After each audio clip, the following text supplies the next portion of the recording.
Nelson Dileep Kumar Rajinikanth കൂട്ടുകെട്ടിൽ പിറന്ന jailer സിനിമയുടെ രണ്ടാം ഭാഗമായ ജയിലർ 2 അണിയറയിൽ ഒരുങ്ങുകയാണ്.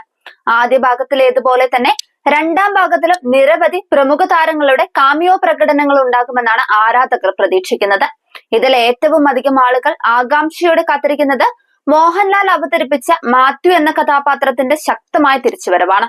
ഇപ്പോഴിതാ ആ കാമിയോയുമായി ബന്ധപ്പെട്ട ഒരു വമ്പൻ അപ്ഡേറ്റ് ആണ് സിനിമാ ലോകത്ത് നിന്ന് എത്തിയിരിക്കുന്നത്. ജയിലർ 2മായി ബന്ധപ്പെട്ട് പുറത്തുവരുന്ന ഏറ്റവും പുതിയ അപ്ഡേറ്റ് അനുസരിച്ച് മോഹൻലാൽ ഡിസംബർ മാസത്തിൽ സിനിമയുടെ ചിത്രീകരണത്തിൽ ജോയിൻ ചെയ്യും.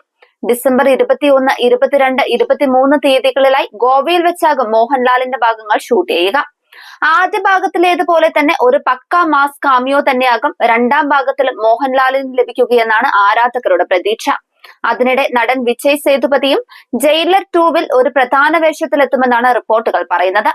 പേട്ട എന്ന സൂപ്പർ ഹിറ്റ് ചിത്രത്തിന് ശേഷം വിജയ് സേതുപതിയും രജനീകാന്തും വീണ്ടും ഒന്നിക്കുന്ന ചിത്രം എന്ന പ്രത്യേകതയും ജയിലർ 2-നുണ്ട്. ഈ വർഷം ജനുവരിയിൽ ഒരു പ്രമോ വീഡിയോയിലൂടെയായിരുന്നു ജയിലർ 2വിന്റെ ഔദ്യോഗിക പ്രഖ്യാപനം എത്തിയത്. തുടർന്ന് മാർച്ചിൽ ചിത്രീകരണവും ആരംഭിച്ചു. അനിരുദ്ധാണ് ചിത്രത്തിന് സംഗീതമൊരുക്കിയത്. സൺ പിക്ചേഴ്സിന്റെ ബാനറിൽ കലാനിധി മാരനാണ് ചിത്രത്തിന്റെ നിർമ്മാണം നിർവഹിക്കുന്നത്.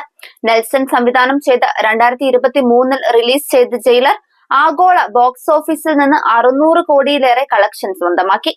ജയിലർ ചിത്രത്തിൽ വിനായകൻ, രമ്യ കൃഷ്ണൻ, വസന്ത് രവി, സുനിൽ, തമന്ന, VTV ഗണേഷ് തുടങ്ങിയ പ്രമുഖ താരങ്ങൾക്കൊപ്പം മലയാള നടൻ മോഹൻലാൽ, കന്നഡ നടൻ ശിവരാജ് കുമാർ, ബോളിവുഡ് താരം ജാക്കി ഷ്രോഫ് എന്നിവർ അതിഥി വേഷങ്ങളിലെത്തിയിരുന്നു. വിനായകൻ അവതരിപ്പിച്ച വർമ്മൻ എന്ന വില്ലൻ കഥാപാത്രത്തിന് മികച്ച നിരൂപക പ്രശംസയും പ്രേക്ഷക പ്രതികരണവും ലഭിച്ചു. വിജയ് കാർത്തിക് കണ്ണൻ ഛായാഗ്രഹണം നിർവഹിച്ച ഈ ചിത്രത്തിന്റെ എഡിറ്റിംഗ് R നിർമ്മലാണ്.